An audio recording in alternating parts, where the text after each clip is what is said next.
Salomo mulai mendirikan rumah Tuhan di Yerusalem, di Gunung Moria, di mana Tuhan menampakkan diri kepada Daud ayahnya, di tempat yang ditetapkan Daud, yakni di tempat pengirikan Ornan, orang Yebus itu. Ia mulai mendirikan rumah itu dalam bulan yang kedua, pada tahun keempat pemerintahannya. Inilah ukuran dasar yang dipakai Salomo untuk mendirikan rumah Allah. Panjangnya 60 hasta, menurut ukuran hasta yang lama, dan lebarnya 20 hasta. Balai di sebelah depan ruang besar rumah itu, panjangnya 20 hasta, menurut lebar rumah itu, dan tingginya 120 hasta. Balai itu dilapisinya dari dalam dengan emas murni. Ruang besar dipapaninya dengan kayu sanobar. Kayu itu disaputnya dengan emas tua, kemudian dipasangnya pohon korma dan untayan rantai di atasnya.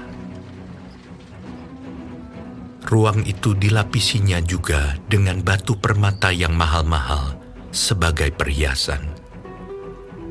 Sedang emasnya emas Parwaim. Demikianlah ruang itu.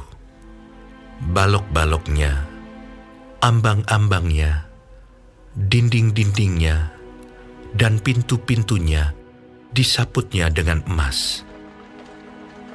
Dan pada dinding-dindingnya diukirkannya kerup. Kemudian ia membuat ruang Maha Kudus.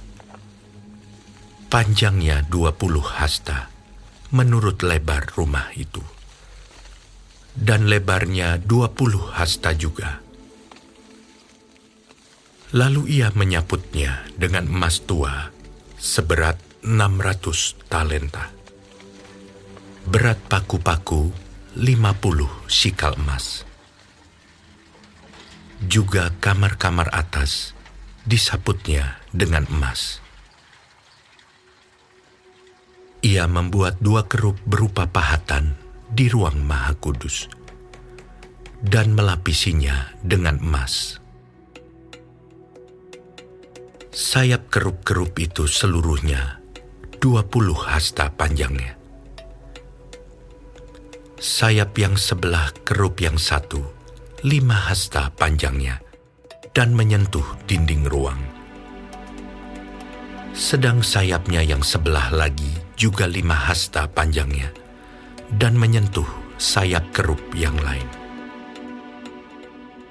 Begitu pula sayap kerup yang lain itu 5 hasta panjangnya dan menyentuh dinding ruang.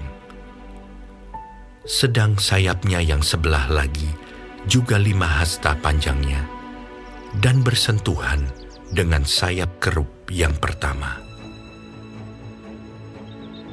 Jadi sayap kedua kerup itu membentang sepanjang 20 hasta.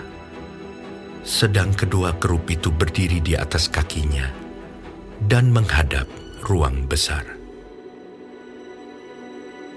Kemudian ia membuat tabirnya dari kain ungu tua, kain ungu muda, kain kirmizi, dan lenan halus, dan menggambarkan kerubim padanya. Di depan rumah itu dibuatnya 2 tiang, yang tingginya 35 hasta, dengan ganja di kepalanya masing-masing setinggi 5 hasta. Lalu dibuatnya untayan rantai yang dipasangnya sebagai kalung di atas kepala tiang-tiang itu. Dan dibuatnya 100 buah delima yang dipasangnya pada untayan rantai itu. Tiang-tiang itu didirikannya di depan bait suci. Yang satu di sebelah kanan dan yang lain di sebelah kiri. Tiang kanan dinamainya Yakin, dan tiang kiri Boas.